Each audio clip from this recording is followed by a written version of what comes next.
Good evening, everybody, and welcome to another edition of Uncut History live on Readout Productions. I am your host, Readout. Yeah, it's a very original name. It's like in the YouTube channel's name or something. I didn't know what I was gonna have for tonight's festivities, so I decided to make a compromise. So I'm like, nah, it's Thursday. We will not bring out the booze on Thursday. We'll save that for the weekend. But I don't want any more. I You need water. The body needs water, but I want something a little more exciting. So I went to the local Dollar General and did something I haven't done in about a year actually. Root beer. Yeah, that was the compromise. Root beer. And not just any, we're having Barks root beer. It was actually this time last year, we were watching a video up in Erie, Pennsylvania. This was when we were getting ready to make our videos about the building of Oliver Hazard Perry's squadron of warships at Lake Erie. One night, me and a humble collector decided to watch a video of a guy ranking root beer. And up to that point, I had been an A&W guy, but the content creator insisted that Bark was better. And you know what I did that night?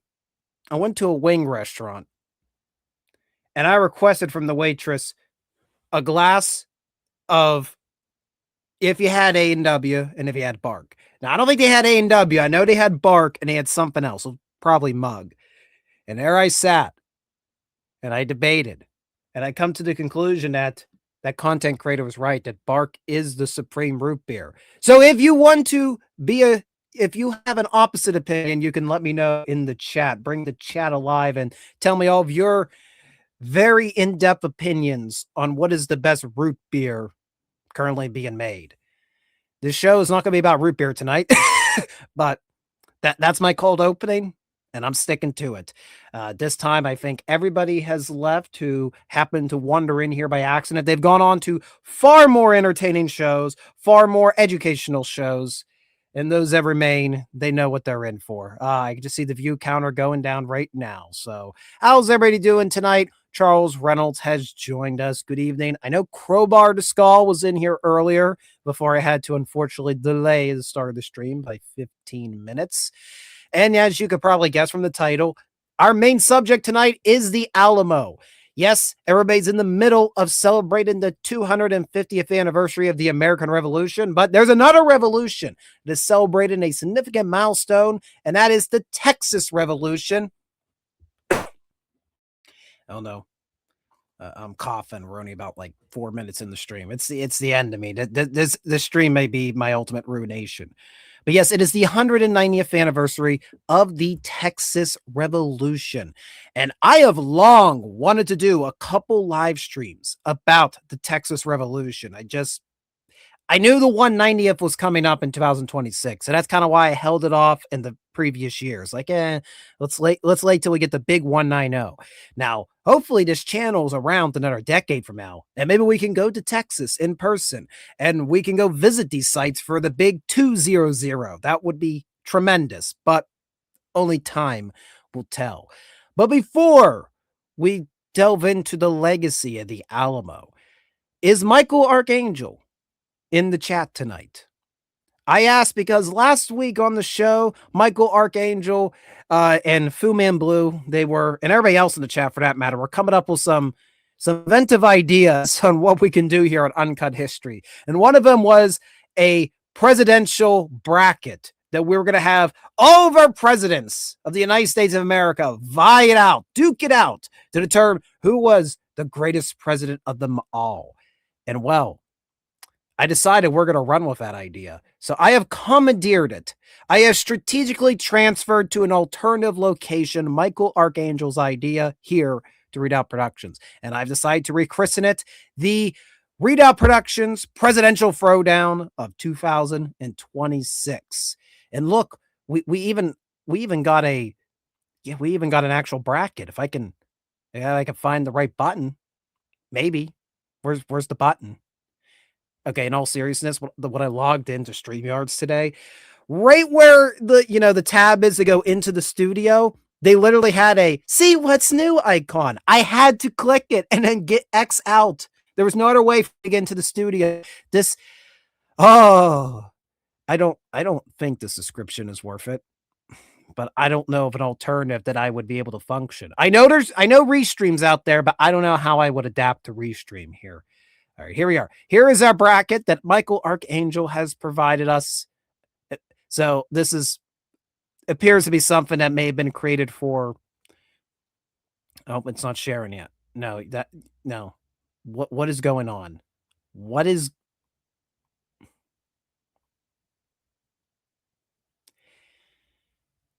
StreamYards?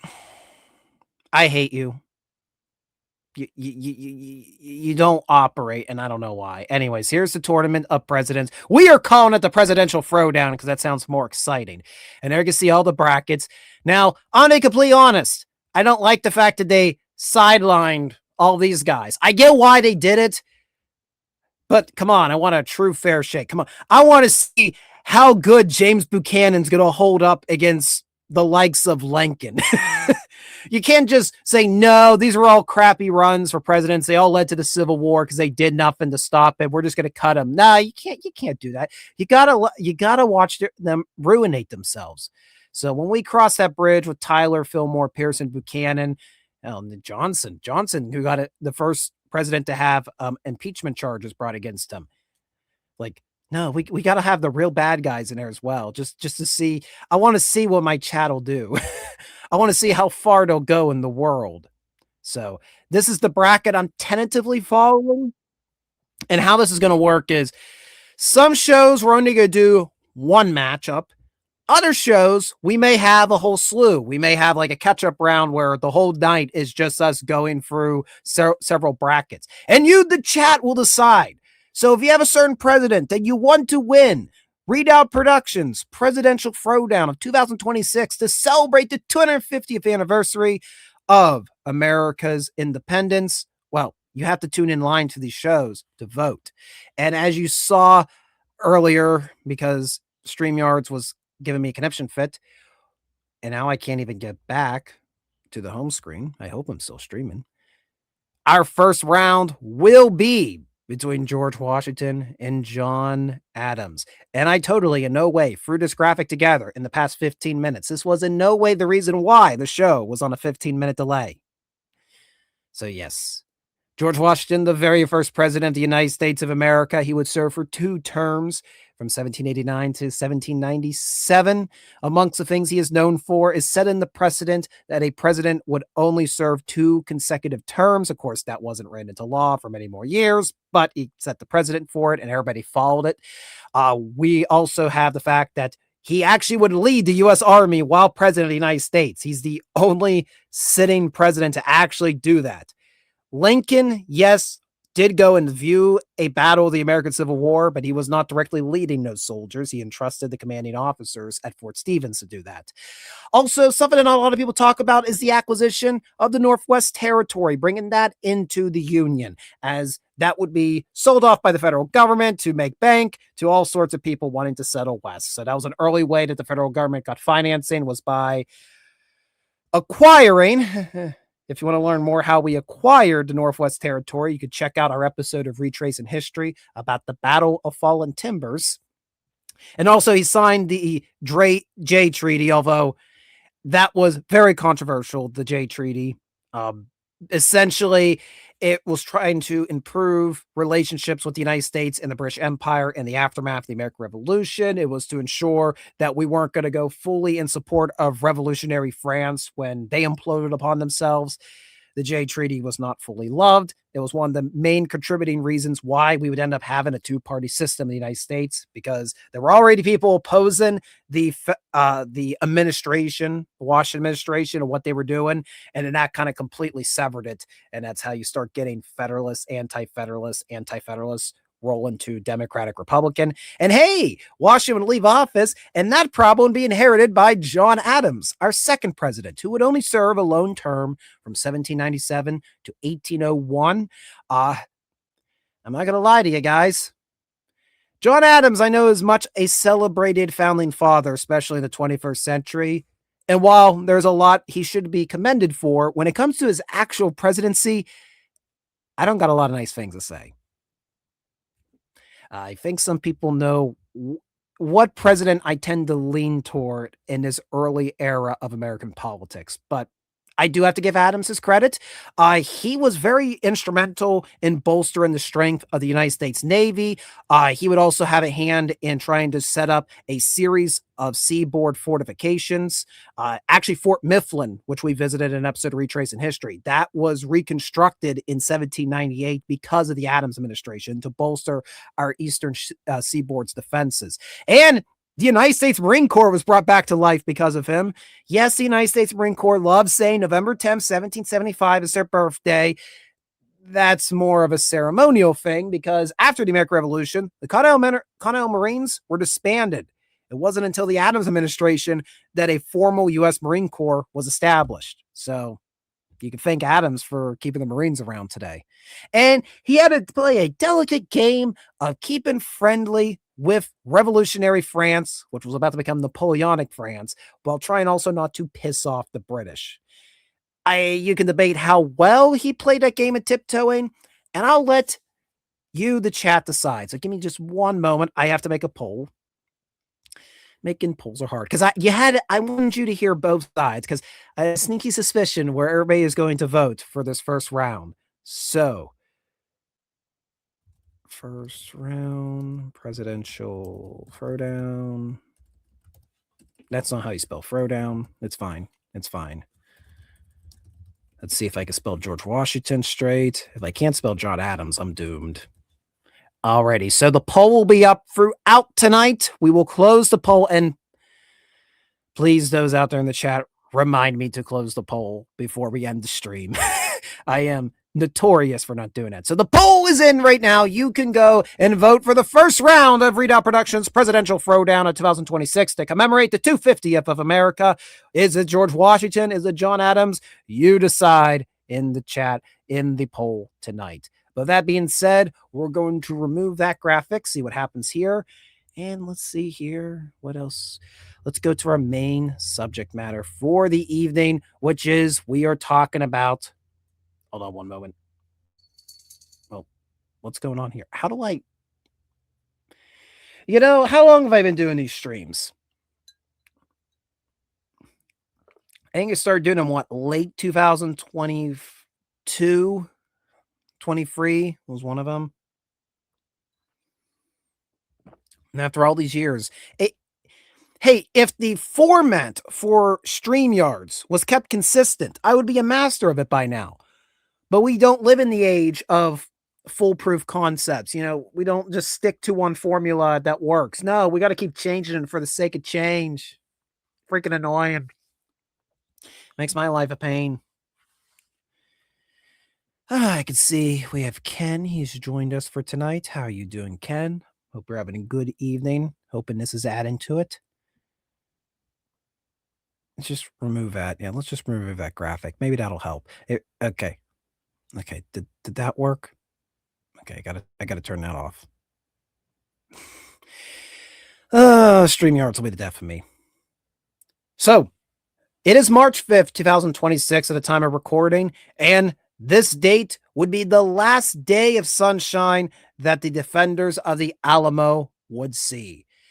The Alamo, technically Mission San Antonio de Alamo, it's an icon of Texas history. But why did a Texas icon end up becoming essentially an adjective for the last stand, at least for people in the Western civilization? I mean, originally, Alamo itself means a cottonweed tree. But now everybody just kind of uses Alamo, probably not even knowing what it signifies. They just say, that was the Alamo blank. For example, Rorke's Drift is described as the Alamo of the British Empire. Wake Island is described as the Alamo of the Pacific Theater. Why is this particular battle the one that is used to define all future last stands in history? Well, that's what we're going to discuss tonight. Obviously not long enough. Not long enough. So, It all begins at the beginning. No, we're not going to start at the beginning of time.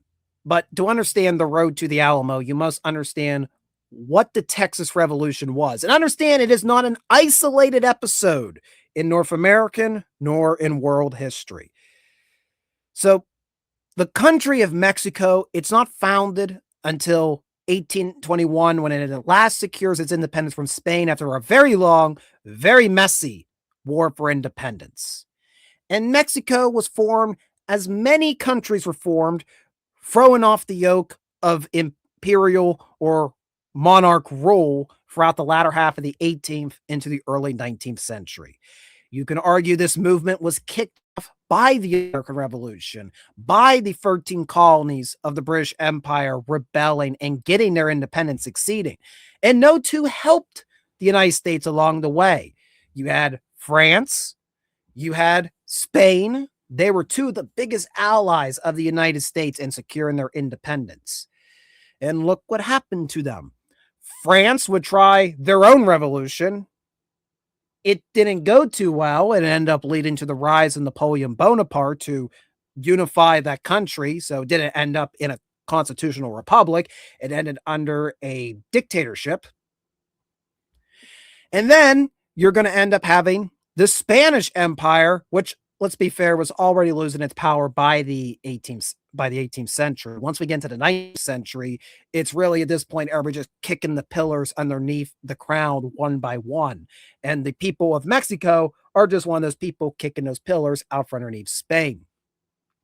Spain did not want to lose its foothold in the world, so it fought tenaciously to keep their massive land holdings in North America. And most people in the United States today, they're accustomed to hearing about, especially if you live on the Eastern Coast like I do. Well, Pittsburgh's not really the East Coast, I guess. You know, we're like one of them where we're geographically closer to the Atlantic than talking about the Mississippi River, but really all of our waterways around here, they go into the Mississippi River Valley eventually and then down to the Gulf of Mexico. So most people around Washington, D.C. don't think about Spain. Let's just put that. They think about Britain and how we got our origins from Britain. They don't think about the vast amounts of land that at one point Spain claimed. And for centuries, they initially had, the conquistadors racing back and forth all across the plains of the middle of North America today, looking for cities of gold and failing and kind of ignoring all this vast quantity of land for a while. Eventually, they would try to repurpose their land holdings here as Catholic missions. They had all these Spanish missions set up throughout North America to try to convert the indigenous population to Christianity, Catholic Christianity to be precise. Of course, it developed a massive population, putting down Spanish values, impressing them upon the indigenous population and many, many generations. Of course, that gives you the distinct Mexican population. When you mix, Spain in with indigenous of North America, you get Mexico. And then Mexico would throw Spanish rule off their backs. But it was not a clean victory. When all the civic leaders of Mexico sat down to try to figure out what their new government was going to be, you had three distinct camps. You had the Confederalists, who wanted distinct provinces to be in a loose union. You had Federalists, who wanted states that would then elect federal authorities. So you had federalism. And then you had the Centralists, who believed Mexico was one nation, one government, one leader. And these three different factions toiled over how they were going to go about administrating authority over their newly independent nation. It should also be noted around this time, you're going to have the United States. Here they come, rapidly expanding over the Appalachian Mountains into the Ohio River and into the Mississippi River Valley, right into former Spanish territory, which is now unexpectedly under the rule of Mexico. And by the time Mexico gets its independence and it's going through its growing pains, the United States is undergoing its own crisis of identity.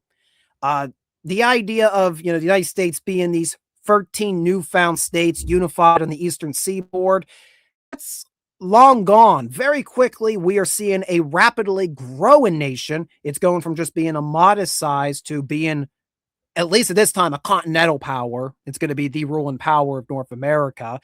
You have Jacksonian democracy taken hold in the politics of the United States in the 1820s, with President Jackson being probably the most controversial president up to this point in American history. On one hand, Jackson is providing sweeping reforms. He and his party are providing sweeping reforms for extended voting rights to just about every white male citizen in the country. But on the other hand, people view him as a bit of a dictator, that he is abusing the power of the presidency. Nobody thought the executive branch could be used like Jackson was. There's people that are fighting against him in Congress, trying to stop his policies. And then you have some people who are so just jaded by everything. They're just saying, screw this. I'm going to go west. Going west, they're going to go into the newly formed country, Mexico. So you have American citizens relocating from the United States into the northern territories of the newfound nation of Mexico. So this is all happening at the same time. And now there's a number of other reasons why you have these Americans becoming Mexican colonists. They're becoming colonists in Mexico, the northern Mexico states, essentially. It's not all wholesome. You hear a lot of talks about people going over there to continue slave trades and practices of enslavement. That is partly true.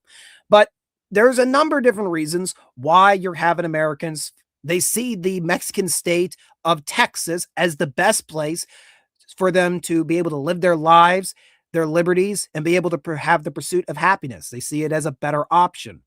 Now, some of the reasons why you have these Americans settling in Texas is because, well, a lot of when you get to the local level of government in the early days of Mexico history, what ends up happening is you're having a lot of corrupt officials. Initially, Mexico was trying to encourage settlement in these northern states because, hey, they want to grow their own population, so they increase their power in the region. But over time, they quickly realize a lot of these guys are bringing their own practices in. They don't want to become Mexicans. They just want to be Americans without having to deal with the law of the United States of America.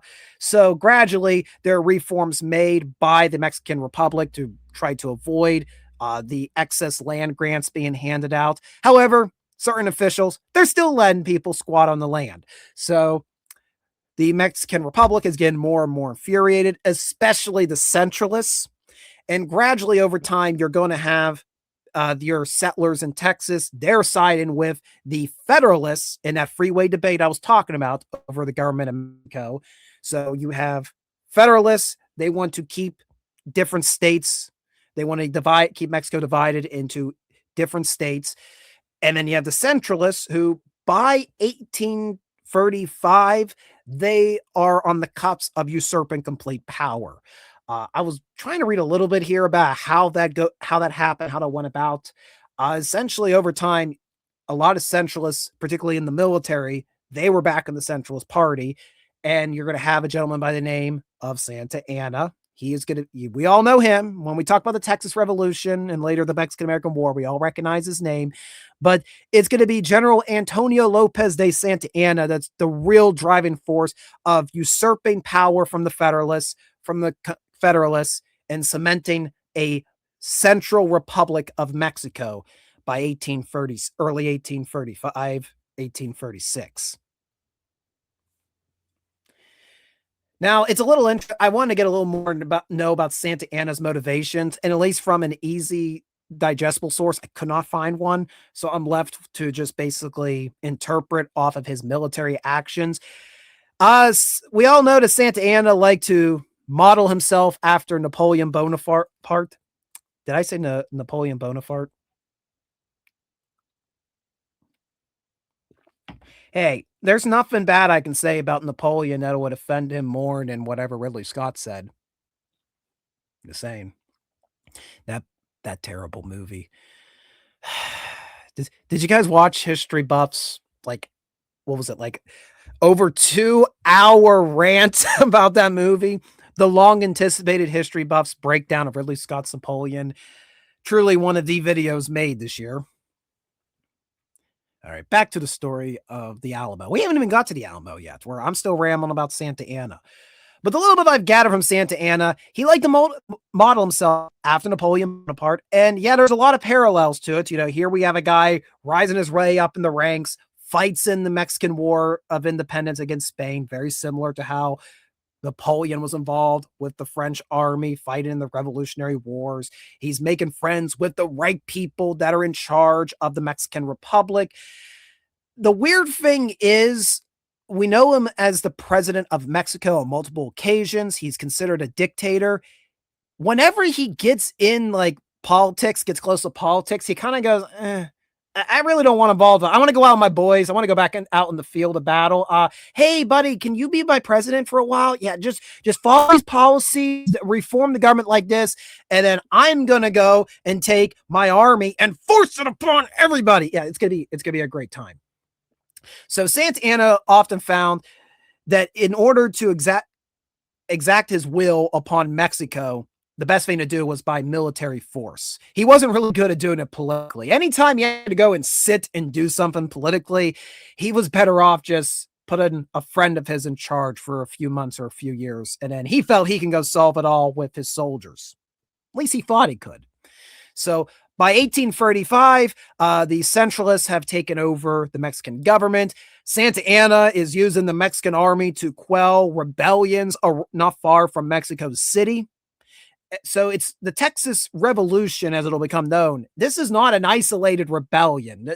There are other people within the confines of Mexico that are greatly opposed to Santa Anna, opposed to the Centralists, but they get crushed out pretty early by 1835. And also, you know, those first rebellions are right around Mexico City, easy reach by Santa Anna's forces. Texas, very far, very to the north, you know. It's going to take a little while to get those troops up over the mountains and get them into Texas to subdue seditious actions up there. So by late 1835, Texas is refusing to stand down. And something I forgot to mention is one of the main reasons why military force is used by the Centralists to get their way in Mexico at this time. One of the big strong arms of maintaining Federalist policy, of maintaining the states, was the states able to organize militias. Sounds very familiar, doesn't it? Oh boy, we don't want armed militias. That's a threat to to the Supreme Central Authority. Where have we heard this before? So Santa Anna is not actually the first Mexican general to go to Texas to try to stop these militias from continuing to organize and be independent. He's actually going to send a gentleman. I have him written down here. I want to get his name right because he's an interesting figure. General Martin Perfecto de Cos. De Cos is going to be sent up by Santa Anna to quell any potential rebellion in Texas. Cos will send troops to the community of. I can't speak for a moment. You're good. He's going to send them up into Texas, and by October, Cos's efforts are going to fail. You're going to get the early battles of what becomes the Texas Revolution. The whole famous come and take it flag. You know, the Texians refused to give up a cannon, which the Mexican government had given to this community to defend themselves. That's the opening shots of the Texas Revolution. And since the Cos really didn't have a massive army with him, he soon becomes pinned down in San Antonio de Bejar, which is, yes, the modern day city of San Antonio. And the Cos is actually going to be forced to surrender to a Texian army.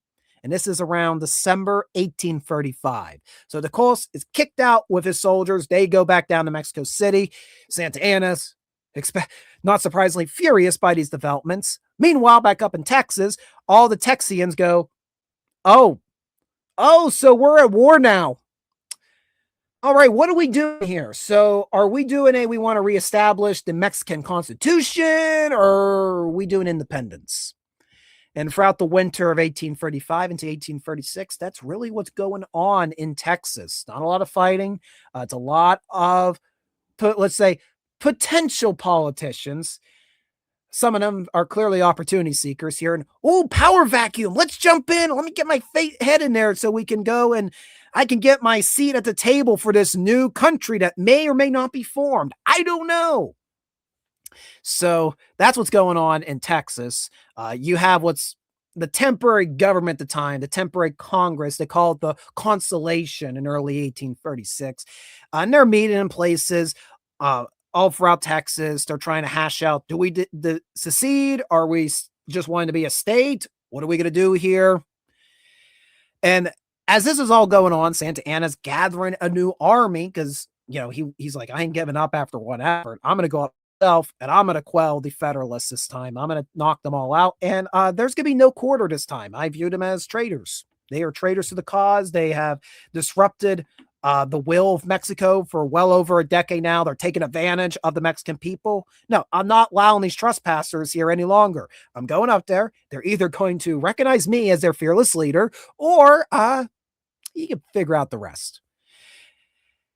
At this time, as the Constellation are debating what they're going to do about the future of Texas, they know Santa Anna is eventually going to come up with his army and force them to make a decision. So in the meantime, the Constellation thought it a good idea to have small outposts in the southern end of Texas, the southwestern end in particular.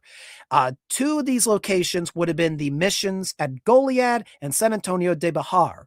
The latter is the community, as I mentioned, the Cos had surrendered to the Texians. And now these are very small outposts.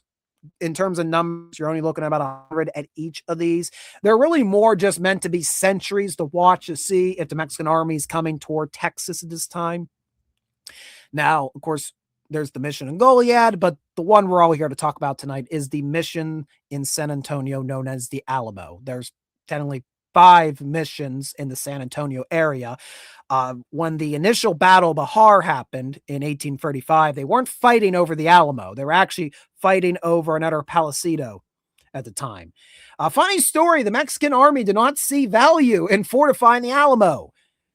In the business, we call this foreshadowing.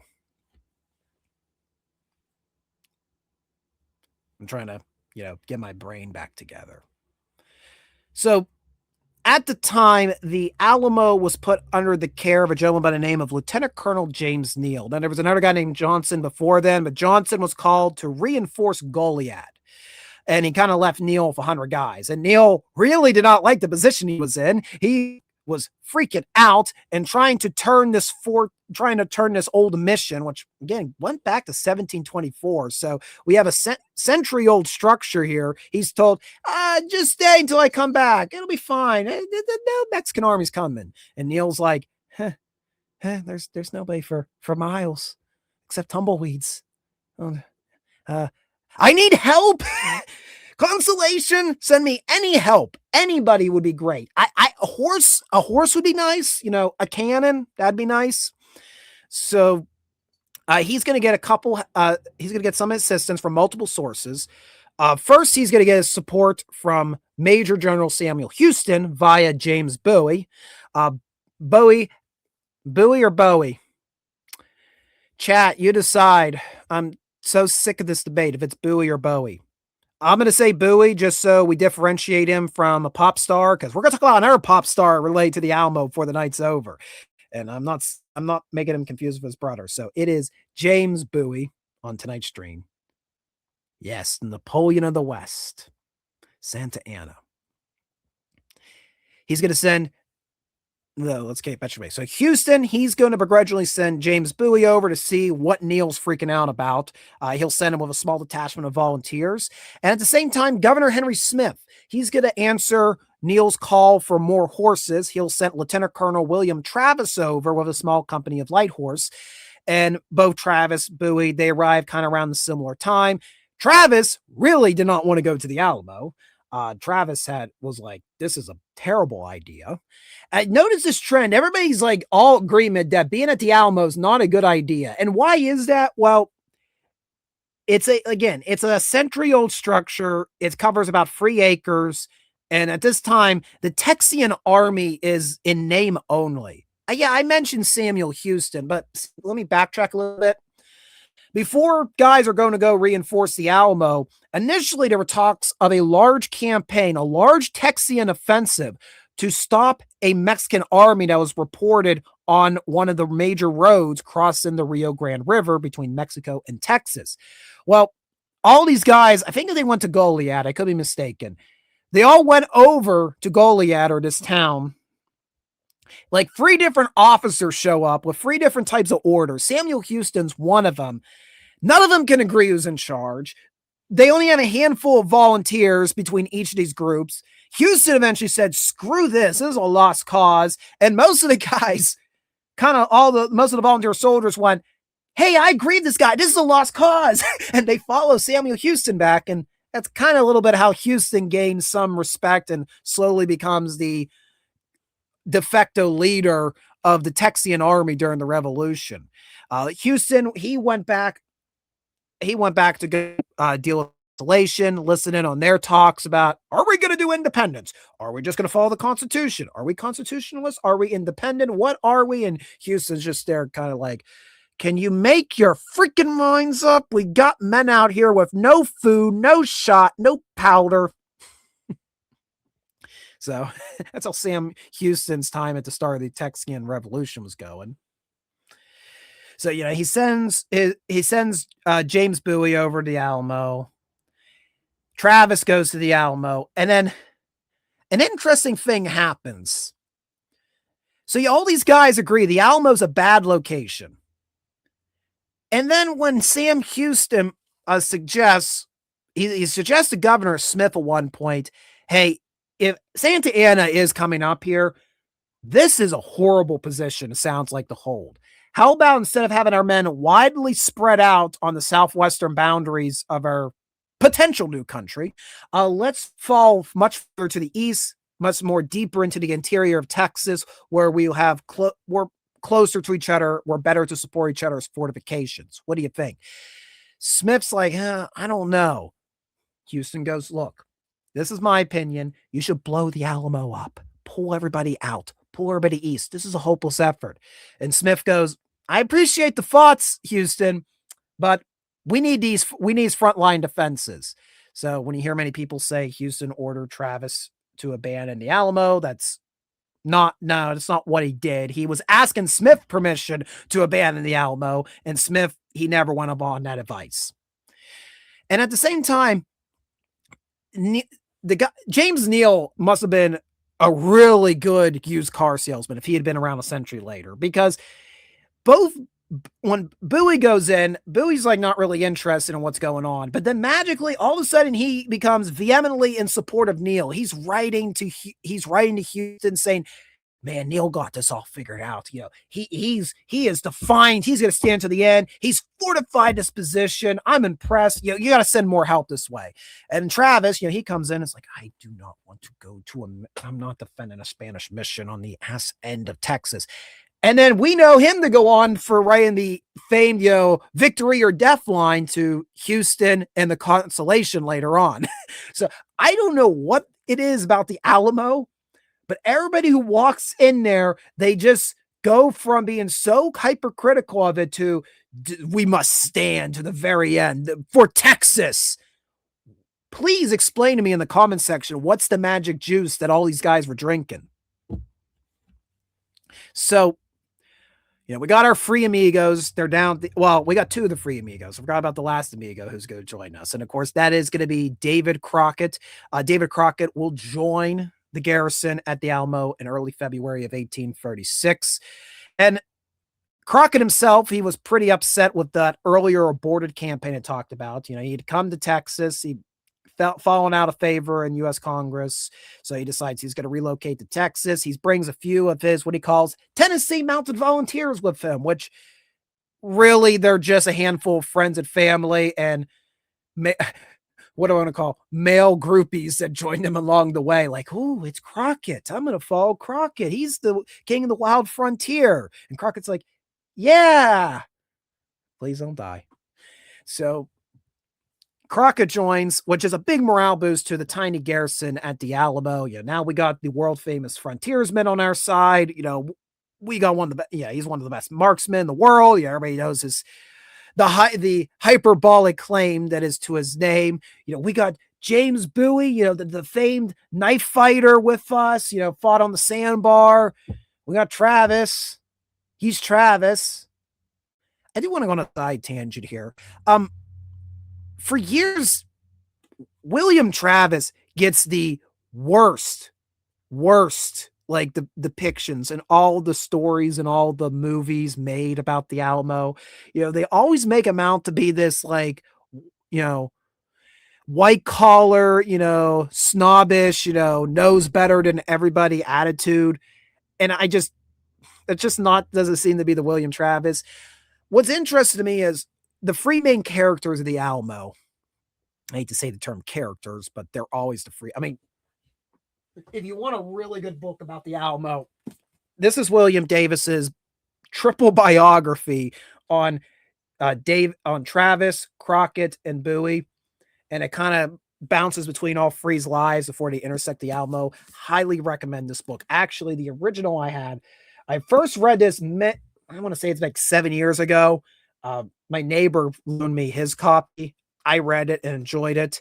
And then I just picked it up about a year ago. I haven't really got a chance to sit back down and reread it. I was hoping to before the stream, but I do fully endorse this book. If you want to get a good insight on these three guys, I just can't do it justice in a one-night stream. Hey, Fred, what do you think you're doing? What do you see out there? This is the Fred, the sped that you hear about. You see at the end of every video, gets a credit. Because he always interrupts me. He constantly dictates how I have to edit or when I need to stop editing. And get his head out in the window. It's been a little while since he's made himself known on the stream. He may destroy the Irish Brigade flag. That'd be bad luck, right? Like if he tears the Irish Brigade flag's right over here, the 69th New York flag's right here. If he tears that down, is that like a year of bad luck for him, or does that like fall on me? I don't want it to fall on me. That ain't fair if it falls on me. Okay, I guess he's comfortable. I guess he's gonna just look out the window. He's gonna be my sentry for the rest of the stream. And then the evil one's down here by my ankles now. Yeah. This is what happens when you tune in to Readout Productions. The cats just inevitably take over. There's no stopping them. I almost forget what I was talking about. Oh, I was complaining about how like all the movies make William Travis a snob, and it's just not fully accurate. The truth is, Travis, from the little I've read, he was what I could best describe as a 19th century entrepreneur. He was always trying his hand at various white collar practices. He tried to be a lawyer. He actually tried to write a newspaper at one point. But either if he didn't fail, he just was having lukewarm success. There's the controversy of his marriage that was falling apart by this time. And this is ultimately what compels him to relocate to Texas. So while he didn't have like the best going for himself in his personal life, by all counts, all the men respected him. There was no this opinion of, oh yeah, Travis, he doesn't know crap. The only reason that we have the mythologized rivalry between him and Bowie comes down to the fact it wasn't the two men fighting each other. It was more the fact that it was the Travis's men versus Bowie's men. So it wasn't like a personal animosity between the two, like all the movies make it out to be. It's just more the fact that volunteers going to be volunteers and regulars going to be regulars. So that's where you get the infamous infight between Bowie and Travis. It really wasn't a personal rivalry. It just more was the two respective worlds they came from, and the people they were entrusted to take care of during the siege of the Alamo. It's about to happen. So, yeah, there's my defense for William Travis. All these guys, they're all like, oh my God, the Alamo, we must protect it. Victory or death. I was telling you a week ago, this was a silly idea, but now victory or death. And Sam Houston's like going, what? What's the magic juice they're drinking? I want some of that. So here we have all of our free amigos. They're in the Alamo. On February 14th, Neil is actually going to leave. He's going to go on furlough to take care of his family. And that's when he actually puts the whole garrison, which is, I can't get an exact number, and I don't think anybody fully knows. It's anywhere from 150. It'll end up probably being just about 200 at the end of the forthcoming siege. We'll explain about that in a moment, how it rises a bit. So the small garrison is entrusted to Travis by Neil. Neil goes off to take care of his family, who are very sick at this time. Travis is technically in charge. He'll decide to be in charge of the regulars. Bowie will agree to be in charge of the volunteers, so there's no fighting. They'll co-sign all the orders in the initial fate at this time that are coming out of the Alamo. And in Travis's mindset, Santa Anna's coming. It'll be in March of 1836, mid to late March. On February 23rd, he's going to be surprised to find Mexican banners flying from the west, from the mission. Santa Anna is already here. Now, Santa Anna made a treacherous march across Mexico throughout the winter of 1836. I've heard some people say he had maybe as many as 6,000 in his army of the occupation, but to my knowledge, only about 2,000 of that is what's going to make its presence known in the Alamo. So does that mean, because are we including the 6,000 because we have another column? Because there's actually two Mexican armies advancing into Texas in early 1836. So the 6,000 meaning all those guys, or is it because, you know how he's Napoleon on the West? Well, apparently he really wanted to bum rush the Russian march.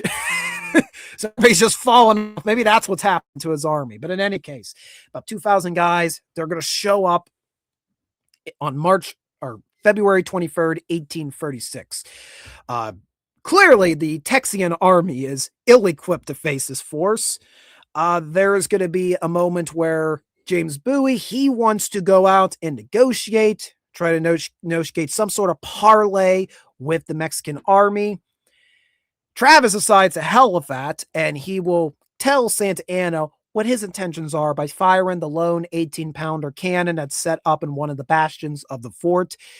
Santa Anna will begin to deploy his forces. They'll occupy the village of Bahar, which of course is now the modern-day city of Santa Anna, and then they're going to start moving to the south and to the north of the Alamo to set up siege lines. And pretty abruptly, the siege of the Alamo will commence, surprising everybody inside. Travis is immediately going to start sending messages requesting immediate reinforcement, and that's where we get on February 24th, 1836, the famed letter, the victory or death letter that he'll write to Sam Houston. It'll eventually get relayed up to Governor Smith, and it'll be published as a handbill all across Texas as a cry for help, for reinforcement for the Alamo.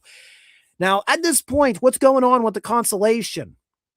Well, they have decided they're going to go and have a meeting at a community known as Washington. They're going to go meet there, and they're going to decide, vote yes or no on independence. And that meeting is set to be held in early March of 1836. In the meantime, of course, you had the garrison down in Goliad. They get word that Travis and Bowie, they need help at the Alamo. So the commander down there, he's going to march them out, and then decides against it the next day and sends it back to Goliad. Meanwhile, there will be a volunteer force starting to gather at Gonzales, and they're waiting for guys from Goliad. They're like, okay, we'll wait for the guys from Goliad. We'll have a large force. We'll go and help Travis and Bowie and Crockett out. It'll be great. Where's that force from Goliad? This is going great, guys. For the actual defenders of the Alamo, the following days are going to be marked by sporadic barrages by Santa Anna's forces. Now, Santa Anna did not have all of his artillery trained with him when he arrived on February 23rd. Again, he really rushed his force through Mexico. It was a very treacherous march, so the full army is not there yet. The pieces he had at his disposal, they have ranges at the time anywhere from 1,000 to only 300 yards. And he couldn't use those shorter range pieces because it meant he had to get pretty close to the Alamo, and at least during the daylight, marksmanship from some of the Texians was pretty spot on and kept the Mexican artillerists at bay. So that's why a lot of this is at nighttime. You hear about a lot of these bombardments. Now, eventually on March 1st, 1836, 32 men are going to arrive to reinforce the Alamo, and that'll be commanded by Lieutenant Colonel George C. Kimball. He arrives. More again are gathering Gonzales, but they're not yet fully ready yet. They don't have a leader put together yet. So 32 men is all Travis is getting at this time. It's also by this point that Bowie is where he famously starts falling ill. We don't fully know what he's ill with, but he is confined to a sick bay. And from all intents and purposes, throughout March of 1836, the Alamo is firmly in the command of William Travis. The siege will go on for 12 days. Again, as I mentioned, sporadic artillery bombardments by Santa Anna. There is some skirmishing outside. A lot of it's really not even true fighting. It's more the Texians will try to go out a few times and try to destroy any outbuildings, any types of obstacle that the Mexicans use to protect themselves in approaching the Alamo.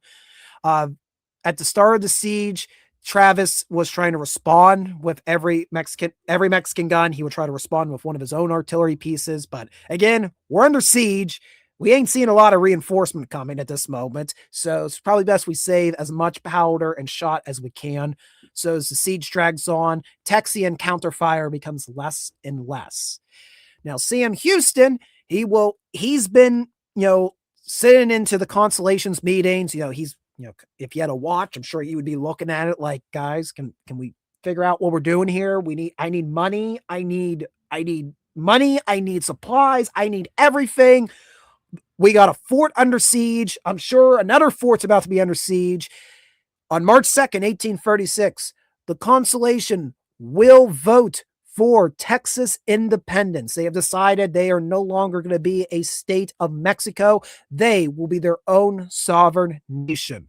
So that's key to remember. They didn't vote to stay a state of Mexico. They didn't vote to become a state of the United States. They are voting for independence, a particularly unique situation for what will become a lone state in the United States of America. So they got that heritage going. By March 5th, Santa Anna has kind of lost his nerve. Any patience he had waiting for that artillery train, the rear of it to catch up, or any reinforcements, quickly evaporates.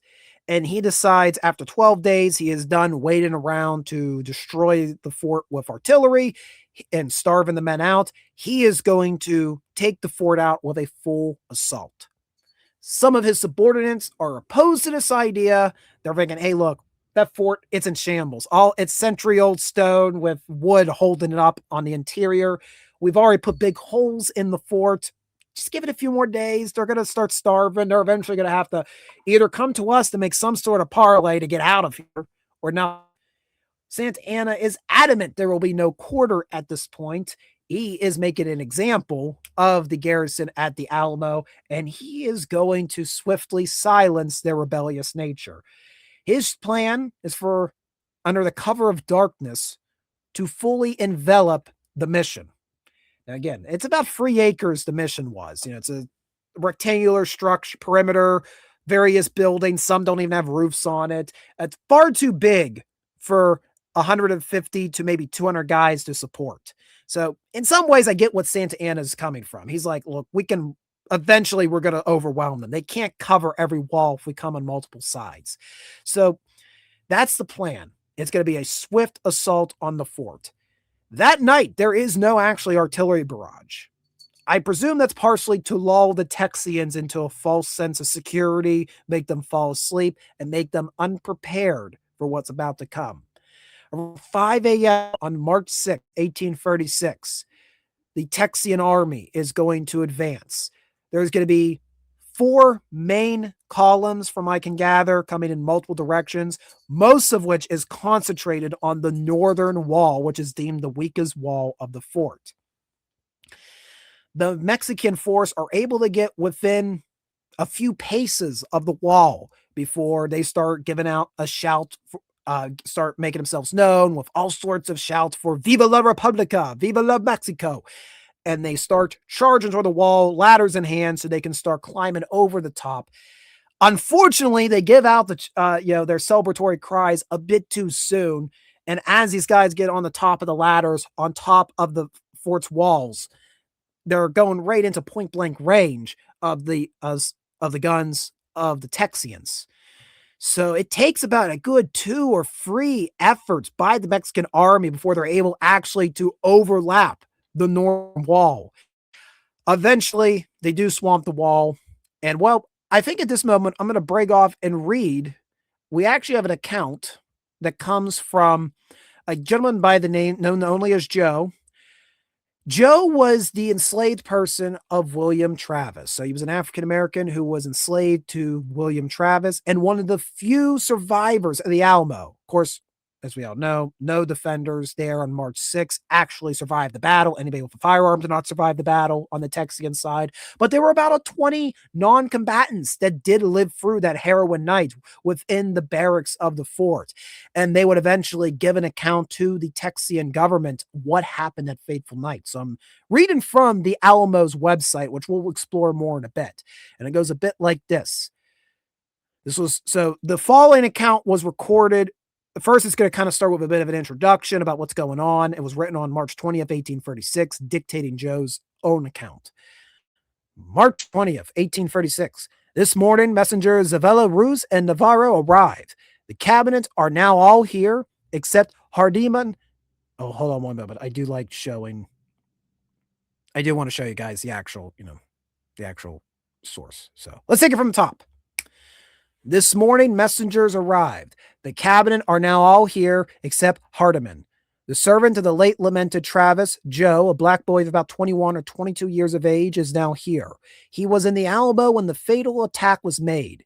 He was the only male of all who were in the fort to escape death, and he, according to his own account, escaped narrowly. I heard him interrogated in the presence of the cabinet and others. He related the affair with much modesty, apparent candor, and remarkable distinctly for one of his class. The following is, as near as I can recollect, the substance of it. The garrison was much exhausted by incessant watching and hard labor. They all had worked until a late hour on Saturday night, and when the attack was made, sentinels and all were asleep except one man, Captain, who gave the alarm.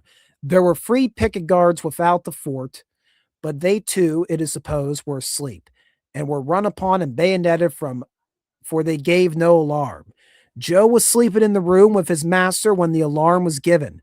Travis was sprang up, seized this rifle and sword, and called to Joe to follow him. Joe took his gun and followed. Travis ran across the Alamo and mounted the walls and called on his men, "Come on, boys, the Mexicans are upon us, and we'll give them hell." He discharged his gun, so did Joe. In an instant, Travis was shot. He fell within the wall on the sloping ground and sat up. The enemy twice applied their scalding ladders to the walls and were twice beaten back. But this Joe did not well understand, for when his master fell, he ran and ensconced himself in a house, for which he says he fired on them several times after they got in. On the third attempt, they succeeded in mounting the walls and then poured over like sheep. The battle became a melee. Every man fought with his own hand, at best might with butts of guns, pistol, knives, and etc. As Travis sat wounded on the ground, General Mora, who was passing him, made a blow at him with his sword, which Travis struck up, and ran a salient through the body, and both died on the same spot. This was poor Travis's last effort. The handful of Americans retreated to such covers as they had and continued the battle until one was left, a little weakly man named Warner, who asked for quarter. He was spared by the soldiery, but on being conducted to Santa Ana, he ordered him to be shot, and it was done. Bowie is said to have fired through the door of his room from his sickbed. He was found dead and mutilated where he lay. Crockett and a few of his friends were found together with 24 of the enemy dead around him. The Negroes, for there were several Negroes and women in the fort, were spared. Only one woman was killed, and Joe supposes she was shot accidentally while attempting to cross the Alamo. She was found lying between 2 guns.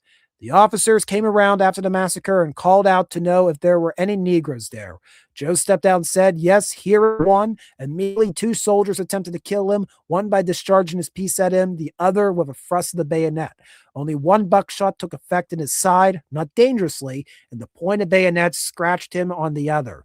He was saved by Captain Berrigan. Can't read.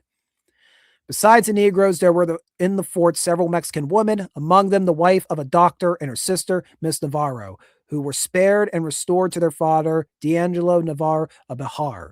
Mrs. Dickinson, wife of Lieutenant Dickinson, and child were also spared and had been sent back into Texas. After the fight was over, the Mexicans were formed in Hollow Square, and Santa Ana addressed them in a very animated manner. They filled the air with shouts. Joe described him as a slender man, rather tall, dressed very plainly, somewhat like a Methodist preacher, to use the Negro's own words. Joe was taken into Bahar and detained several days. Was shown a grand review of the army after the battle, which he was told or supposed was 8,000 strong. Those acquainted within the ground on which he says they formed think not more than half that number could form there. Santa Anna questioned Joe about Texas and the state of its army, asked if there were many soldiers from the United States in the army, and if more were Joe with Miss Dickinson and daughter expected, and said he had men enough to march to the city of Washington. The American dead were collected in a pile and burnt. The final moments of the Alamo are probably, it may very well be the most controversial part of the whole siege. That was a secondhand account of what Joe had said happened in the final moments. Mrs. Dickinson, who was also talked about, she has her own eyewitness account, which contradicts some of the details that Joe leaves. So there's a lot of uncertainty of what happens. It generally seems that Travis was one of the first of the Texians killed. 2 or 3 efforts were made by the Mexicans before they breached the northern wall. At that point, the small garrison, which is now taking casualties, they start flooding to the long barracks. They start flooding to the chapel itself. More Mexicans overlap the southern and western walls. Some say that Jim Bowie, who was very sick at this point, possibly with typhoid pneumonia, he was in his sick bed fighting in the South Barracks. Seems like he had something with him to defend himself. He ends up being killed, and as Joe says, his body was mutilated. And then the last stand occurs most likely between the barracks and the chapel itself. Some say Davy Crockett was one of the last to go in the chapel. We don't know for certain. I've heard even some say Crockett actually survived the battle, only to be executed with a few others the following morning. The entire fight in the early morning hours of March 6th is over within an hour and a half. All male defenders of the Alamo, at least those that had arms in their hands at the time, were killed. However, this is where a lot of the criticism is thrown at Santa Anna. About 600 casualties are suffered by the Mexicans, killed or wounded in this assault. And if he had an army of only a little over 2,000, as some modern historians say, that's a pretty big chunk of his army he's just suffered losses for at this moment. This is definitely a, I can't speak. I can't speak because Wrangler, he gave us a lovely 420. Man, I'm really struggling on StreamYards tonight. I'm sorry, guys, but yeah, he has tuned in a whole lot. Thank you for tuning in tonight. Bowie. If you correct me, say, no, I'm trying to spell Bowie. Then why did you put a bunch of O's?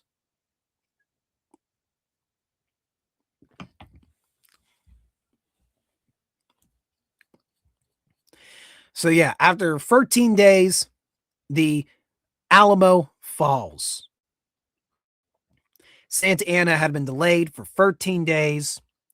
Many historians will later say he could have not spent those 13 days sitting around the Alamo. He could have bypassed it, left it to a small contingent to handle, and then continue on toward the northeast to threaten the Consolation, which was meeting at Washington at the time, not Washington, D.C., Washington in Texas.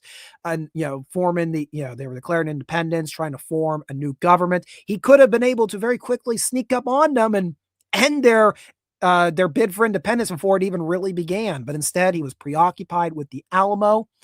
It should be noted that the Alamo is not the only battle that's going to happen in March of 1836 that leads to mass execution. Where the Alamo itself, a lot of the death is death in battle, and a few executions happen after. A few weeks later, the garrison at Goliad, they're going to leave their defenses. They're trying to go out and fight a Mexican force that's coming to threaten them. Like I said, there was 2 different columns of the main Mexican army entering Texas. The left wing is up at the Alamo. The right wing's threatening Goliad. After, I think, was it the Battle of Coates Creek, what'll end up happening? the survivors of that battle, the Texian army, they surrender. And initially they were going to be taken prisoner, but then the Mexican general receives orders from Santa Anna ordering him to execute all of the Texian prisoners, which the Mexican general begrudgingly does. That was a full-on massacre there. There was no reason for it to happen. They'd all surrendered. They'd all agreed that they're done fighting, only then to be massacred one by one a few days later. So it's a combination of the Alamo and the massacre near Goliad that is going to give you those famed rallying cries. It's really going to drive up volunteer support, people to join the Texian army commanded by Sam Houston. Now, a lot of people usually say the Alamo was a delaying tactic intentionally to buy time for Sam Houston to organize a Texian army. That's not the case. As I mentioned throughout most of tonight's talk, Sam Houston is kind of waiting around to hear if the Constellation is actually going to declare independence or not. He's more preoccupied with the Constellation and their meetings throughout Texas than actually organizing an army. It's only very late into the siege of the Alamo that Sam Houston is going to start riding toward Gonzales to take charge of volunteers that are gathering there. Those volunteers kind of aimless, kind of waiting for the Goliad garrison to come up and join them, which never happened. And by the time Houston gets to Gonzales, it's right when word will be received that the Alamo has fallen and Santa Anna is advancing toward them. Now, the story of what happens after is, in my opinion, one of the great campaigns in North American military history. We will save it for a whole separate stream. The running scrap, the battle son, is it Jacinto or Jacinto? I always get that screwed up. We will be doing a live stream in April all about that campaign and battle because it don't get better than there's very few. He'd be technical. He's basically recreating the race of the Dan, but it's Texas, so it's bigger in Texas. Everything's bigger in Texas. Everything's grander in Texas. But that's where we'll leave the history lesson of the Texas Revolution. As we all know, the Alamo is technically a Texian defeat, but it will embolden the Texian cause for independence. Santa Anna will pursue Sam Houston's army deeper and deeper into Texas, farther and farther from his main logistic hubs, and will eventually a portion of his army gets pinned down with Sam Houston at San Jacinto, leading to Texas victory, and where Sam Houston kind of, not at gunpoint, but, kind of threatens him. It's your life. Either you die here or you give me Texas. Pick one. Which is one heck of a way to win a country's independence, really. we didn't get anywhere like that during the American Revolution. It took almost like a year and a half of rumination in Paris between diplomats to actually get our independence secured, where Sam Houston just basically went, I want Texas. Now, who does it better, Dennis Quaid or Bill Paxton as Sam Houston? I'm pretty biased. Bill Paxton was one of my all-time favorite actors, but the Alamo movie from 2004 is stupendous. If you've not watched it, you must see it. I'm not just saying like, oh yeah, it's a big raw Texas moment, raw American patriotism. It's probably the most faithful cinematic portrayal of the whole siege, which is from Disney. It's very strange that Disney, of all people, granted through Touchstone, does such a good job with interpreting that battle. One Take Adventures joins us. I hope you're doing well. We're winding down our talk about the Alamo, but thank you for tuning in at the end. But I'd come back to the start asking this question of, why is it the Alamo that has become the adjective in Western civilization for a last stand? Why is it this one? Because there's last stands earlier than this and last stands later than this, but we don't usually say Thermopylae a lot here in the United States. We always compare things to the Alamo, which is ironic because this isn't about the United States. It's about technically the Republic of Texas, which eventually becomes a state, but this time that wasn't their ambitions. So I think it's more than just the fact that it happened in a future American state. I think it's because a lot of people gravitate to the story of the Alamo because there's so much storytelling potential there. It's a parable. I feel you can apply a lot of the real world events that happened leading to and the aftermath of the Alamo to other events in history. It by no means perfectly aligns, but it's a parable. This idea, you got you got your three main characters here. You got Crockett, you got Bowie, you got uh, Travis. Crockett, here he comes. Yes, I'm scrolling for my notes. I'm sorry. I have some stuff I want to say, and I want to make sure I do it right. Yeah, you have Crockett, the revered frontiersman who becomes a congressman. He has this humble charisma I describe. He's the natural born leader, even though he kind of sheepishly, kind of goes, I'm not really all up for that. Yeah, you should listen to the other guys. I'm just here for I'm just here for myself type deal. I'm just here to see what happens. Then you have James Bowie, this dangerous speculator, who had lived a very rough life up to this point, and well, that rough life fast caught up with him at the Alamo.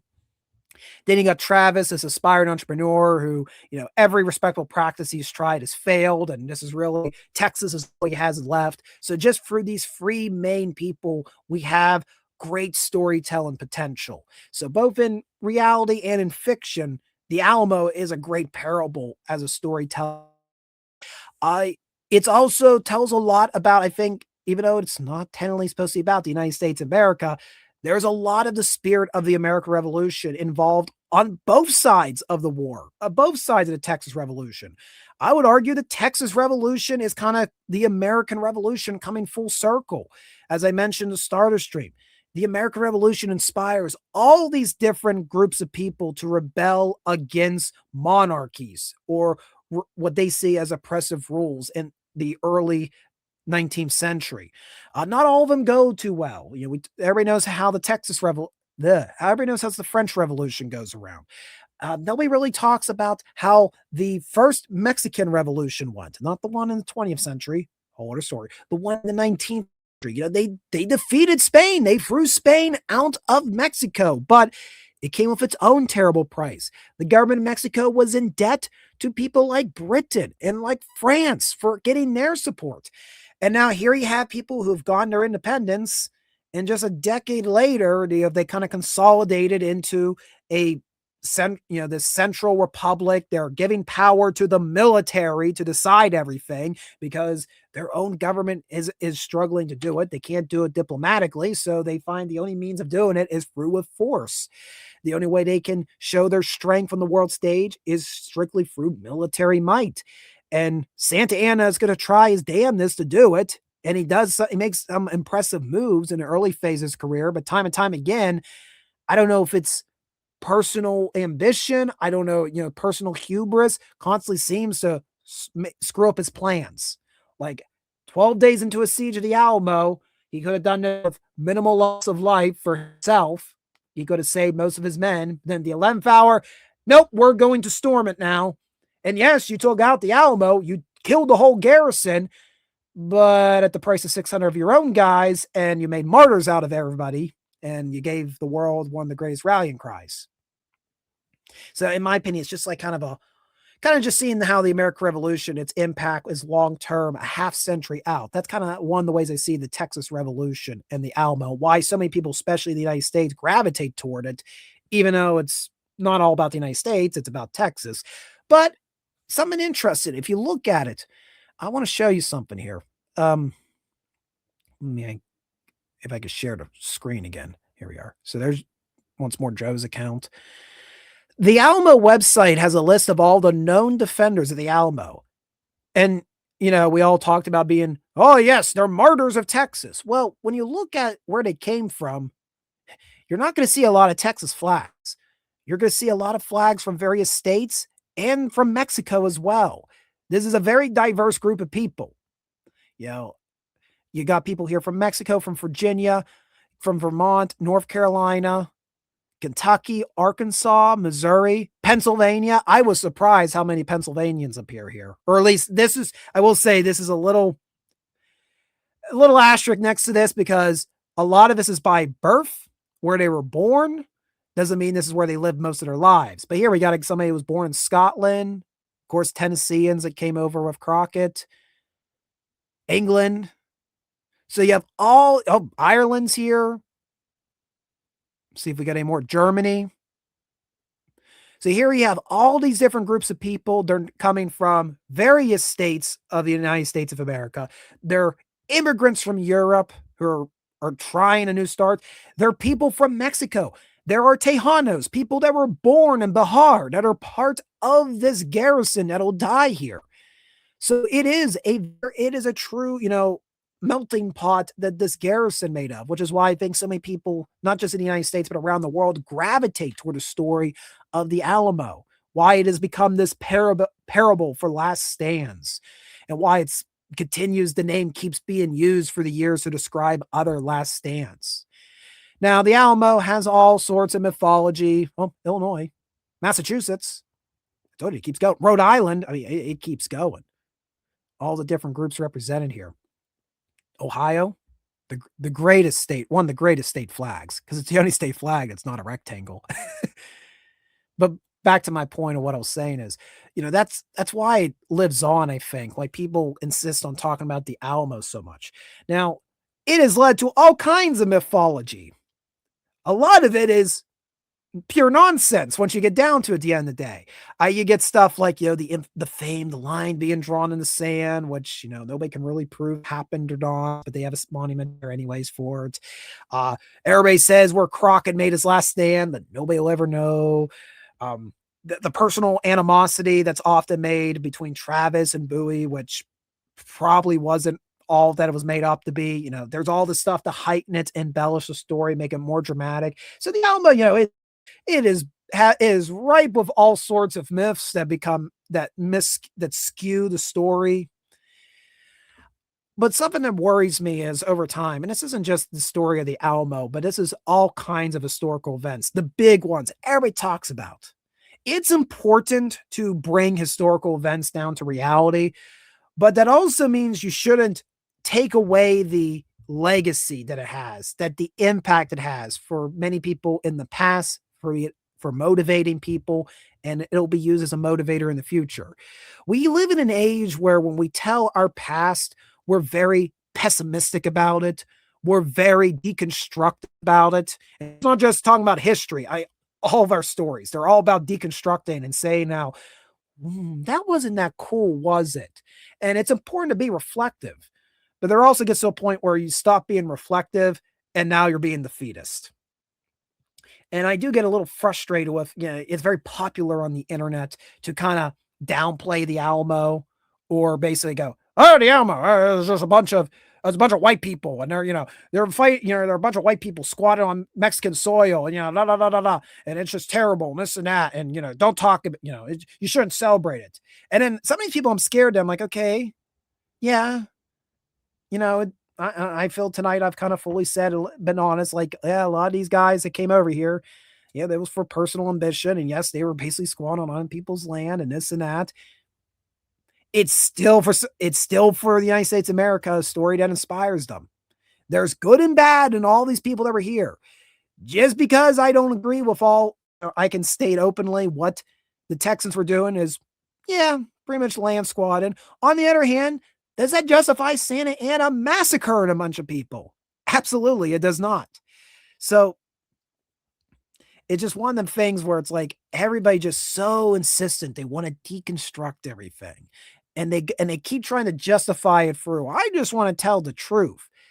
That's great. Tell the truth. I'm happy to tell the truth, but also need to understand why these stories, people cherish them so much for so many years thus far, and they're going to keep cherishing these stories for many years to come. I will continue on this channel, always seeking the truth. And I'm more than happy to kind of tell everybody, hey, that big, that big bad story everybody passed down for the years. Yeah, it's full of shit. I'm one of the first guys to often want to say that. But on the other hand, I understand why these people are remembered and why certain people, why they're remembered.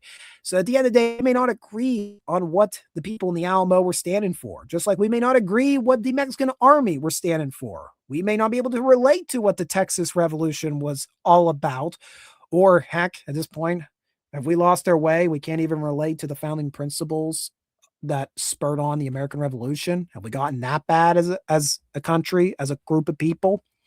But at the very least, you can respect why so many people keep telling this story and why the Alamo has taken on a life of its own beyond the historical events, why it's going to live on forever and be used to be used as an allegory for future stories, both real and fictional.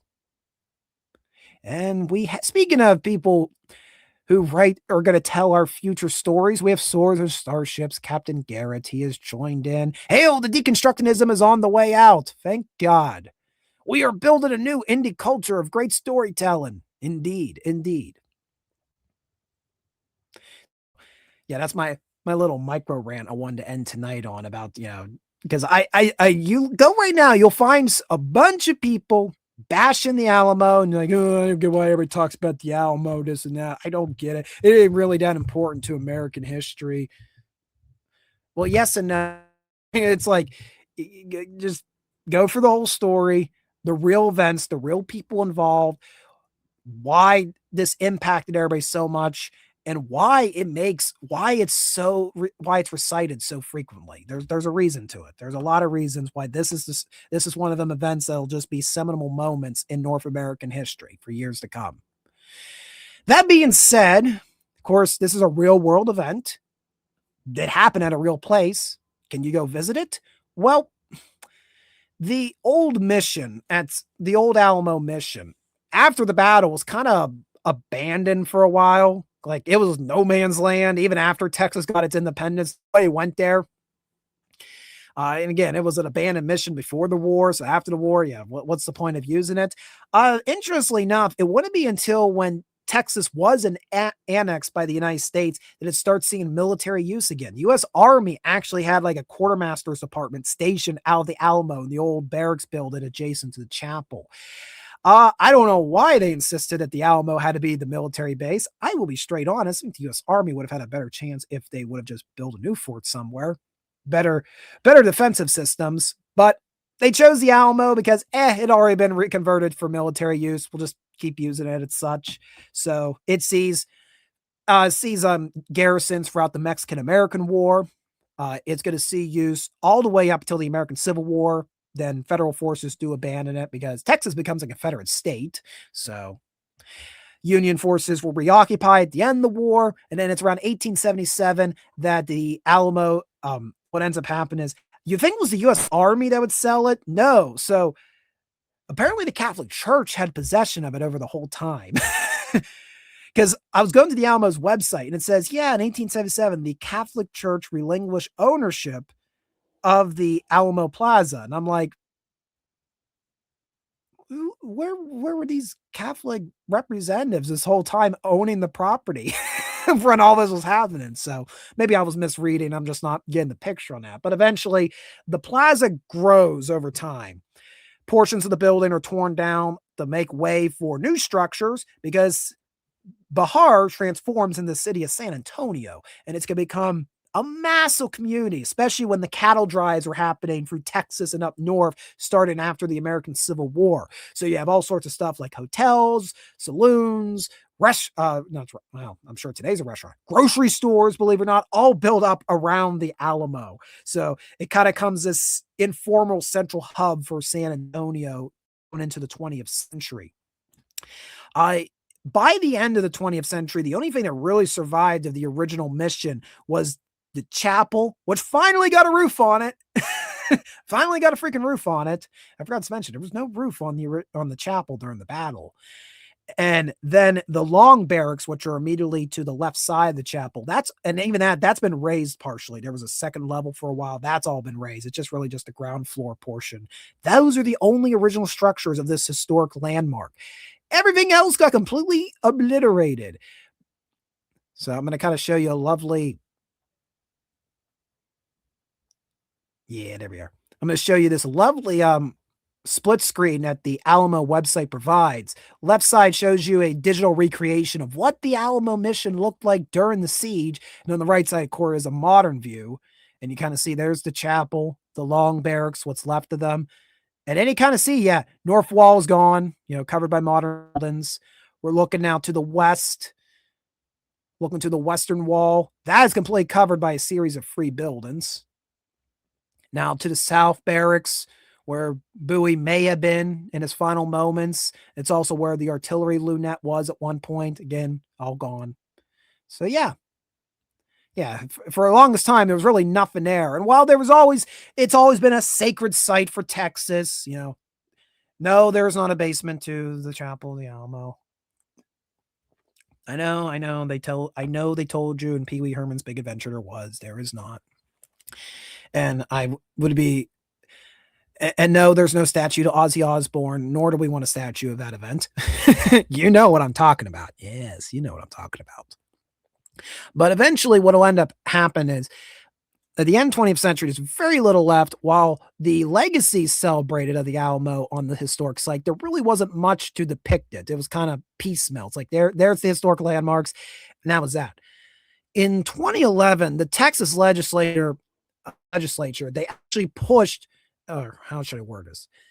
They actually would transfer stewardship of the Alamo Plaza to the Texas Land Office, the General Land Office. And what that allowed was a massive redevelopment project for the Alamo Plaza to better educate, to be more of a educational location. So let me go through the website. They got some pretty snazzy stuff. I'll make sure we are bouncing through, right? Okay. Okay. I want to make sure you saw all that because briefly I'm like, do I still have the Defenders on? So if you go to their website today, and I'm going to drop a link in the description, we're going to show off a little bit what they have achieved. Ozzy, I already spoke about Ozzy, and you know what happened with Ozzy in 1982 at the Alamo, and we'll just leave it at that. Hey, he ended up giving a really nice donation, and he only got banned for 10 years, made multiple visits. So what is at the Alamo today? Well, actually quite a lot. So of course you have the famed chapel itself. And I also want to mention why everybody talks about the Alamo over to death, why this siege lives on in North American memory. Probably has something to do with the fact that the final moments are fought on literal holy ground. I mean, that kind of goes a long way. So that's seeping into all sorts of religious subtext that I'm not even going to touch. That is not my field for Readout Productions, but I'll just imply it there. That's probably why, that's another reason why this story is going to live on way beyond my time, beyond maybe the whole time of our country. It'll be with the sacred Catholic text. In any case, so you can go see the original chapel, the long barracks, as I mentioned. They do live in encampments there, but they've been really bolstering. Let's see here. I was hoping they were gonna.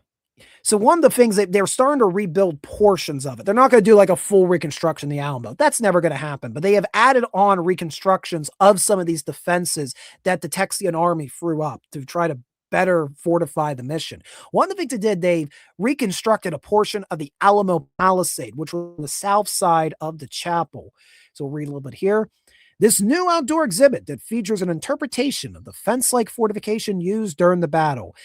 This exhibit helps visitors better understand the location of the 1836 battlefield and give visitors a greater understanding of the history that happened here. Located approximately where the original palisade was, this exhibit brings history to life in Alamo Plaza through experimental learning in the spaces where history happened. It's believed that David Crockett fought at the palisade. The exhibit also features a replica of a 4-pounder bronze cannon. The Palisade exhibit features vertical cedar posts like would have been used in 1836.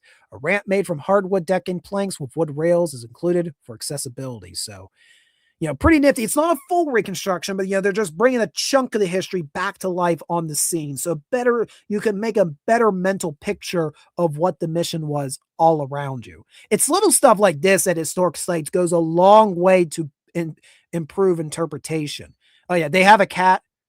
There's apparently a tradition of cats living around the Alamo and being endorsed by the plaza attendants. They keep away those pexy rodents.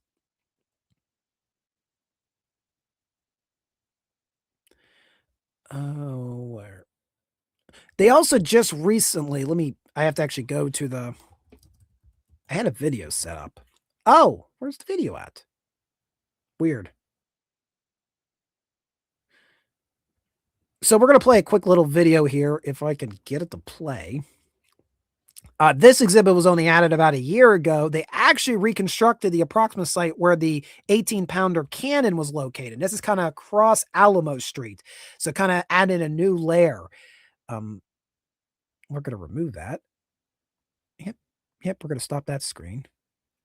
Share video. No, not that video.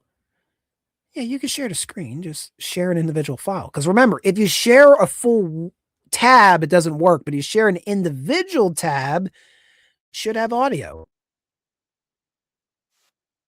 If you guys want to let me know in the chat, can you hear the audio for the video? I played it for about 2 seconds.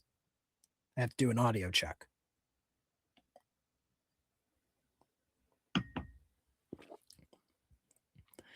Hey, so no audio. Well, I played it for great. No audio. Okay, stop screen.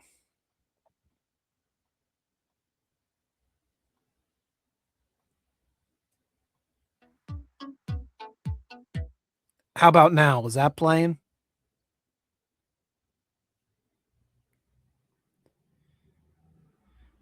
I had to wait for like, was it the 30-second delay as we wait in a dose of effing John Wayne. I actually watched the 1960 Alamo for the first time this afternoon while preparing tonight's scripts. I don't know. I wasn't really much of a fan of it. I'm sorry, guys.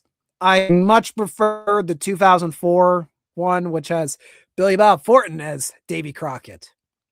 That's my preferred version. The 60 version, minus some noticeable inaccuracies. Like, nothing happens for like the first hour and 10 minutes.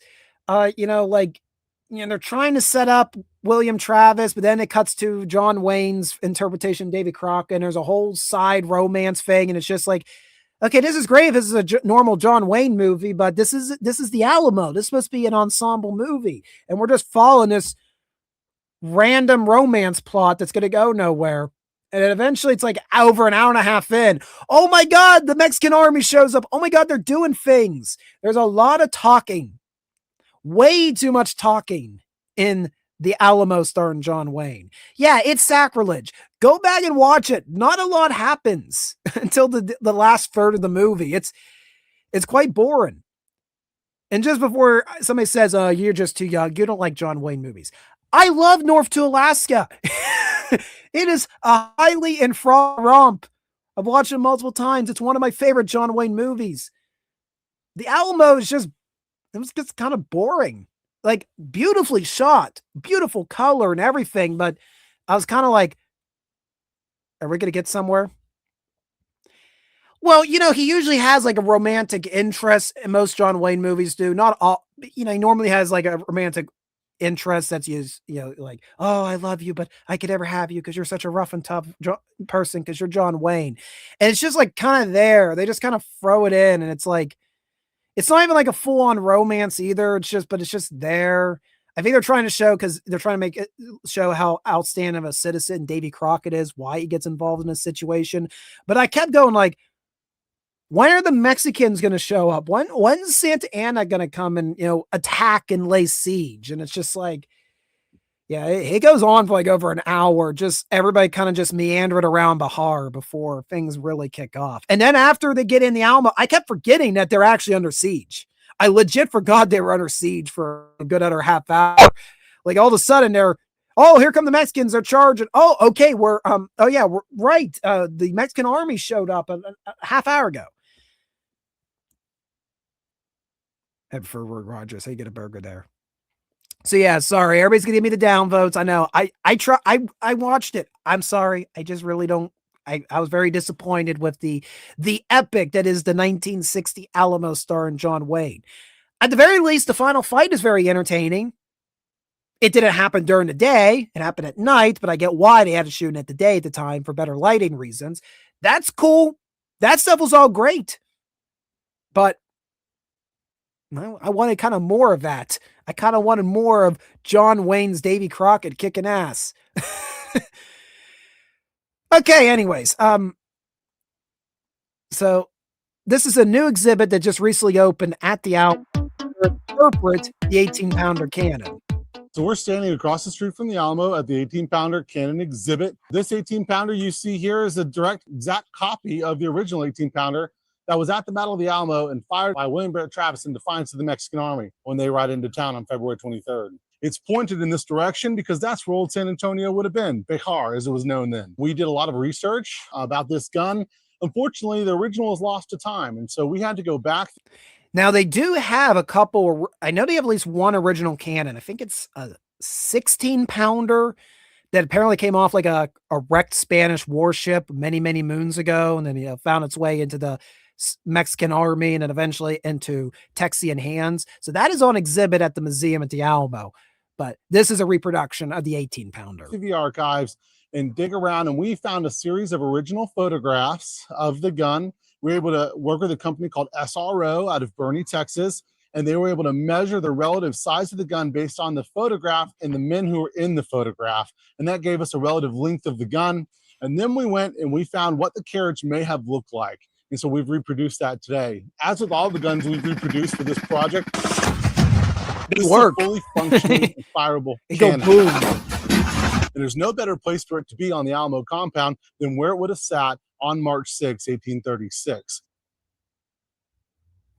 So yeah, just a cool little, another way they've brought in a portion of the Alamo back to life. We usually call this in the history field historical reclamation. So when you're going to the historic site, which has been completely changed beyond recognition, but because you have primary source documents, secondary source documents, and maybe you're able to do some archaeological excavation once you raise modern structures, you're able to interpret what may have been on that site. Franklin Battlefield Trust is a tremendous example of doing battlefield reclamation. We've talked about them before on Uncut History. I'm always impressed with what they are doing to preserve that Civil War battlefield. It's a very similar idea here. But what's interesting is where Franklin's a large town, don't get me wrong, but they're able to tear down building and are able to bring back grass field, piecemeal, and put back 19th century fencing, I should say. And this project for the Alamo, it's happening in the middle of a major city, and they're able to be reclaiming it, bringing it back to life. Now, probably the biggest boon that the Texas Land Office got in their restoration work at the Alamo was a donation of artifacts. Actually, the largest largest private collections of artifacts related to the Alamo. The donation was from Phil Collins. That Phil Collins, Genesis drummer, Phil Collins. This is like one of the strangest stories of historical preservation just because of who's involved with it. So Phil Collins, the famed English drummer, at a very young age became fascinated with the Alamo because he followed the Walt Disney series about Davy Crockett at a very young age. And he was fascinated with all of Crockett's stories, and his interest in Crockett eventually led him into the rabbit hole that was the Battle of the Alamo. And as he went on to great fame and glory and amassed a fortune from all the songs, those royalties, when you were buying those albums back in the day, guys, did you know that those royalties that Collins was accumulating was going to preserve Texas history? He's amassed all sorts of stuff. You name it, from firearms to swords to headdresses to clothing to written documents, all tied to defenders of the Alamo. And for decades, he just amassed his private collection. And then in, I think it was 2015, he donated at least a large portion. I don't know if he gave his whole collection up, but he donated a large portion of his collection to the Texas Land Office for future display at a new museum, which currently is, well, the collection's on display now in a temporary museum behind the chapel. That temporary collection center will become a revolving gallery room, and then the new Alamo Visitor Center Museum, it's going to be in that those free buildings we mentioned earlier where the Western Wall used to be. And that's where the Collins collection will end up. And also there's apparently from the videos I've seen from people visited, there's like a light up diorama that was donated by Collins, and the whole presentation, the light show showing the Battle of the Alamo, it's all narrated by Phil Collins. So yeah. Just going to be, for years and after Collins is gone from this earth and people forget what Genesis was and, I Can Feel It in the Air Tonight. Everybody's going to remember him as the narrator at the Alamo Museum. It's freaking wild. So I had to talk about that. But yeah, they're doing a great job with bringing back, putting in new interpretive exhibits outside and eventually indoors around Alamo Plaza, which makes me really hope by the 200th anniversary of the Alamo, I'll get a chance to go down there and see it all in person because they're doing a lot of good work. They are around the historic Alamo. But it's approaching 9 o'clock, and my voice is about to give. So I'd like to thank you all for tuning in tonight. But before we go, have you cast your ballot in our first round bout for the Readout Productions Presidential Throwdown to commemorate the 250th anniversary of the American Revolution? Yes, we are having all of our presidents duke it out in the chat, in the poll, in a bloody stalemate. Please cast your votes. You have 10, 9, 8, 7, 6, 5, 4, 3, 2, 1. That's it. You must finish. And yeah, I kind of figured where this was going. 100% for George Washington. George Washington knocks out John Adams within moments of the opening bell, and he wins the first matchup in our presidential throwdown. So, like I said, we'll be keeping that going throughout the year. It'll be depending on what the subject is for Uncut History. So sometimes it may just be like one round like we did tonight because we had a big subject matter in the form of the Alamo. Other weeks, I may just not have much to talk about. So we want to do some catch up with the presidential takedown. It'll just be several rounds throughout the night. So keep your eyes peeled. Be sure to be tuning in every week so you can make sure your favorite president wins, or also make sure your least favorite president does not win. So I'd like to thank you all for tuning in tonight for this edition of Uncut History. Before you go, there's some housekeeping. For one, if you enjoyed this stream, be sure to hit the like button. Now, we all know Michael Archangel's going to hit the down button because I didn't like the 1960 version of the Alamo. That's okay. So you're going to hurt me in the algorithm, but I understand. It's John Wayne versus Billy Bob Thornton. You're a Wayne guy. I'm apparently a Billy Bob Thornton guy. And this is how it's going to be. I'll take that loss. So if you enjoyed tonight's stream, sure, hit the like button down below. Let's the TubeU algorithm know you do want to be edumericated. You do want to use social media to enrich your noggin, not rot it. And if you want to follow us in our future adventures, consider subscribing here to Readout Productions. We are going to try to have a live stream every Thursday at 7 p.m. Eastern Standard Time. That's the other thing I wanted to mention. I am going to be starting to do these live streams more regularly again. I'm trying for every Thursday. I just can't promise because I need to have the energy to at least go an hour and a half. If not, it's going to bed. And every Saturday, we will try to have a new video uploaded at 5 p.m. Eastern Standard Time. We have a new video coming out Saturday. We'll be exploring some more American Revolutionary graves located in southwestern Pennsylvania. And these graves are all associated with a lost fort from the Rev War. So that's coming out this Saturday, 5 p.m. Eastern Standard Time. So be subscribed to be the first notified when that goes live. But if you want to get early access to videos and you feel that I deserve to wake up in the morning with a cup of coffee to wake me up and keep me going, you can go to our Ko-fi page, link in the description below. That is our donation page. You can buy me a cup of coffee through there. And if you want to give me monthly coffees and you want early access to videos, you can join the Garrison. It's our membership program, small monthly donation, get you early access to videos. But I will say, come April, there will be a new tier.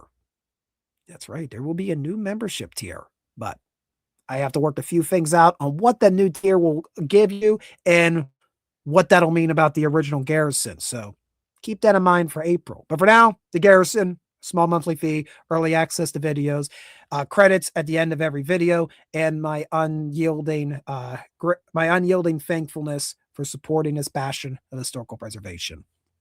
Oh, one more thing I do need to mention.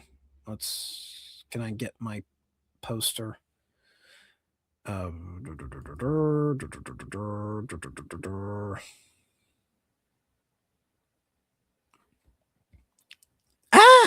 I hit the wrong button. Sorry, guys. I have to tell you guys something. So I'm actually going to be doing a live event, believe it or not. So it's kind of related to the channel, kind of not. So, but I just want to let everybody know who may be in the area that could come see it. So, you might have noticed a number of videos that I post on the channel are tied to the community of Ligonier, Pennsylvania. It's a small community located between Chestnut Ridge and the Laurel Mountain in southwestern Pennsylvania. Most noteworthy, I did a video about a train wreck that happened in the Ligonier Valley back in 1912, posted that up a number of years ago. And since 2024, I've been engaged in giving lectures about Ligonier history through the Ligonier Valley Library. So this is a cooperation between myself and the Ligonier Valley Library to promote the region's local history. The next installment of our lecture series, The People of Ligonier's Market Street, will be held March 10th, 2026. That's this coming Tuesday. The presentation will begin in the community room at 5:30 p.m. Eastern Standard Time. For those that are not able to make it in person but have an interest in hearing about it, this will be recorded. And just like the People of Ligonier's Diamond Lecture, which is already up on Readout Productions, you can go watch it right now after the stream's over. The People of Ligonier's Market Street will also be recorded and uploaded. I should have that up by the end of the month, as long as I have enough time. So if you aren't tired of hearing me talk over a live stream for almost 2 hours, you could come listen to me for a third 1 hour lecture in person. So I had to promote myself. I didn't promote myself the last couple times. So this time I was like willing myself, like, no, Readout, you got to tell people. So more people will come and more people get edumericated. You have to promote yourself. Okay. Conscious. I'll do it. So, yep. This is the event page on my website. So yeah, we do have a website for Readout Productions, not just a YouTube channel. That's another thing I'm going to be working on later in the spring. I'm going to try to revamp the website, change color palette, provide a few more details. So yeah, I'm trying to experiment with new ways to improve the experience of being edumericated for Readout Productions. Will the current president and God Emperor of mankind be considered in the presidential square-off? Yes, but we have to. Here's the deal.